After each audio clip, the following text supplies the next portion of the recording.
Hey folks, welcome back to Joe's Travels. I'm Joe.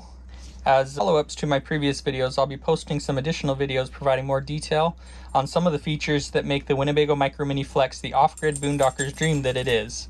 So today I'll go over the solar power system included on the Micro Mini Flexes and show you how you can get the most out of your system. Just a disclaimer before we get started, some of these components, of course, are available on other models, including the standard Micro Mini. So keep in mind some of these settings may not apply to your setup, but should serve you well if you have the Flex package. So let's get into it. The first component of the system is the Go Power solar photovoltaic panels mounted on the roof. Winnebago includes two 190 watt panels for a combined total of 380 watts of solar power on the Flex models.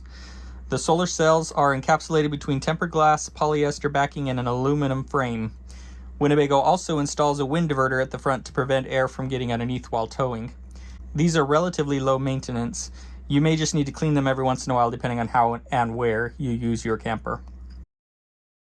The second component of this system is the Go Power 30 amp MPPT solar controller, which is mounted in the basement on the curbside. This solar controller is capable of handling up to 600 watts of solar, which means you can add an additional 220 watts of solar panels without having to make any other improvements.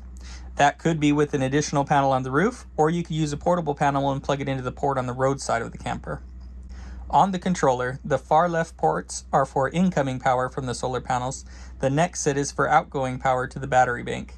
This is capable of charging two battery banks, but we only need one with a large 320 amp hour Lithionics battery, which I'll go over in the next video. The first light tells us the MPPT is charging, solid on. The second tells us that the battery is okay, solid on. The third component of this system is the Go Power remote, which allows you to set and view your system's operating status and settings in real time. The main screen displays solar voltage, battery voltage and current, solar controller temperature, charge state or errors, and Bluetooth connection status. A press of the enter button will provide more detailed screens which you can scroll through with the up and down buttons. That said, I find that the app is much easier to use and more user-friendly, and you get some additional information that you wouldn't otherwise get. To use the app, search for Go Power Connect in the Apple App Store. I'm sure it's named something similar in the Google Play Store, just depending on what device you have. Once you have it downloaded, you can open it. It'll ask you if you would like to use Bluetooth. Say OK. And then it'll search for your device on your camper, assuming, of course, that you are within range of your camper. You should see it pop up under available devices. If you don't, you may just have to click the plus button and do a search for it. In my case, I know that this bottom one is mine. So I'll click it and it'll ask you to rename your device. I'm going to name this one Winnebago. Click OK. And now I'll be able to see all the particulars of my solar controller, as well as its readings of the battery power. So you'll note that the solar controller is capable of charging two battery banks.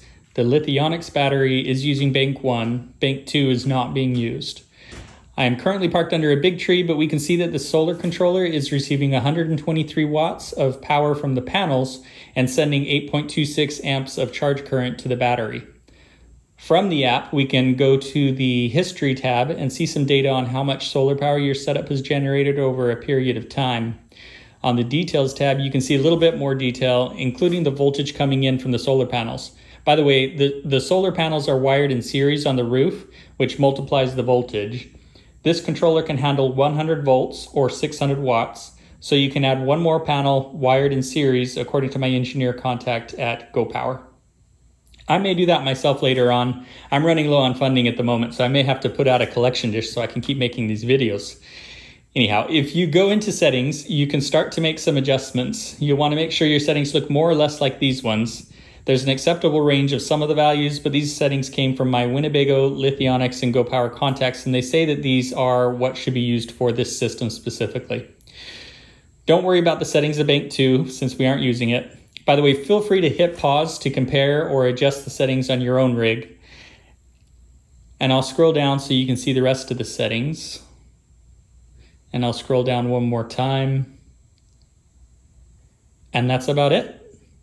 So like I said, it's much easier to use the app than the remote itself, but the remote still comes in handy for viewing real-time stats without having to pull out your phone.